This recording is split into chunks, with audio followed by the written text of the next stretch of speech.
মনে হতে পারে এটা বাংলাদেশ। এখানে কিন্তু ট্রাফিক পুলিশও নাই তেমন একটা, নারী পুরুষ সবাই মোটরসাইকেল চালাতে পারে। এখানে একটা মজার জিনিস কি, এখানে বলে অটো রিক্সা, লিস্কা এবং সিএনজি এগুলো নাই।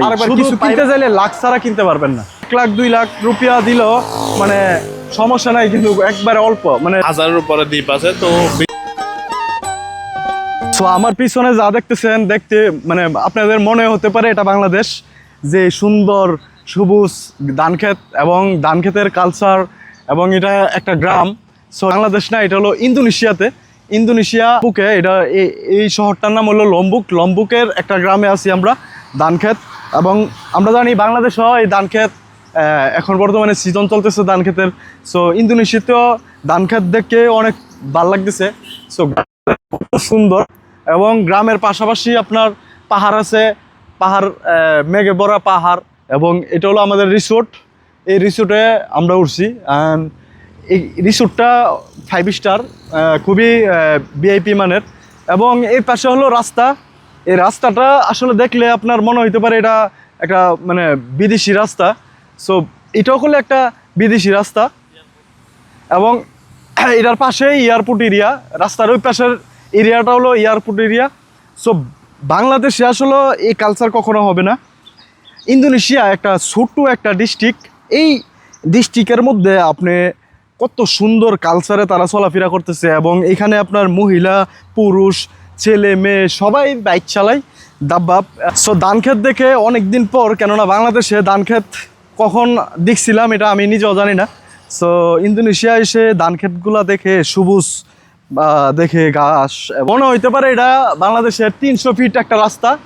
সো অনেক সুন্দর রাস্তা। এবং এখানে কিন্তু ট্রাফিক পুলিশও নাই তেমন একটা, এবং কিন্তু পুলিশ এমনিতে কিন্তু পুলিশ নাই। তারা অনেক সভ্য একটা জাতি ইন্দোনেশিয়াতে। যে কোনো জায়গায় যাবেন আপনি, এত পরিমাণের বাইক। এটা একটা গ্রাম সাইট, এই কারণে কম চলতেছে। আর এটা হলো এয়ারপোর্ট এরিয়া। এই যে বেড়াটা দেখতেছেন, এটা হলো এয়ারপোর্ট এরিয়া। অ্যান্ড এখানে আপনার নারী পুরুষ সবাই মোটরসাইকেল চালাতে পারে, স্কুটি। এখানে কোনো বাধা নাই। আর এখানে একটা মজার জিনিস কি, এখানে বলে অটো রিক্সা, লিস্কা এবং সিএনজি এগুলো নাই, শুধু প্রাইভেট কার আর হলো স্কুটি। হ্যাঁ, এইগুলো ছাড়া আর কিনেও পাবেন না। এই যে একটা বাস দেখতে পারলাম, এটা হলো একটা বাস। সো অনেক সুন্দর এখানের কালচারটা। এখানে না আসলে, এই লম্বুকে না আসলে আসলে এই কালচারটা দেখতে পারতাম না। কত সুন্দর আবহাওয়া, কত সুন্দর মানুষের ব্যবহার। এবং এই লম্পুক গ্রামের মধ্যে আয়া অনেক ভালো লাগতেছে আমাদের। সো এয়ারপোর্ট, এখানে যে এয়ারপোর্টটা আছে, ছোটো একটা এয়ারপোর্ট, এই এয়ারপোর্টটা আপনাদেরকে দেখাবো ইনশাল্লাহ।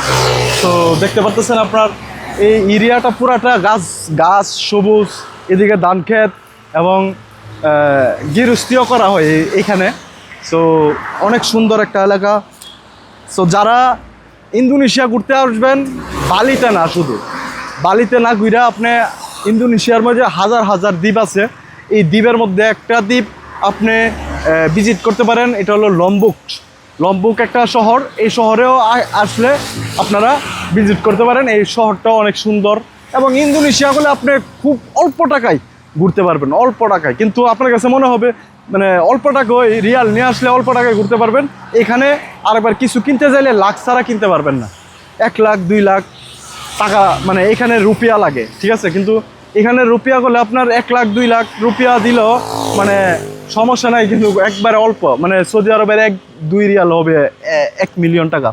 যাই হোক, আপনারা লম্পুকে আসবেন। আমার সাথে আছেন সাইফুল ভাই, এবং সাইফুল ভাইয়ের কাছ থেকে জানবো এই লম্পুকে এসে কেমন লাগছে। মজার বিষয় হচ্ছে যে লম্বুক অনেক সুন্দর একটা গ্রাম বললে হবে না, এখানে সিটি গ্রাম মিলিয়ে একটা অনেক বড় একটা দ্বীপ। অনেক সুন্দর ওয়েদার, প্রাকৃতিক, এবং মানুষগুলো, ওদের কালচার অনেক সুন্দর।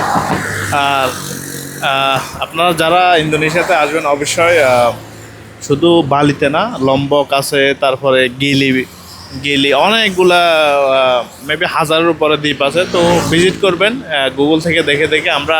আর বিশেষ করে আমরা আসছি লম্বক হলো 100% মুসলিম এরিয়া, এখানে কোনো হিন্দু পপুলেশন নাই। আর অনেক বড় বড় মসজিদ আছে এখানে, অনেক সুন্দর মাশাআল্লাহ তাবারাকাল্লাহ। তো যারা ইন্দোনেশিয়া আসবেন, ধন্যবাদ, সালাম আলাইকুম।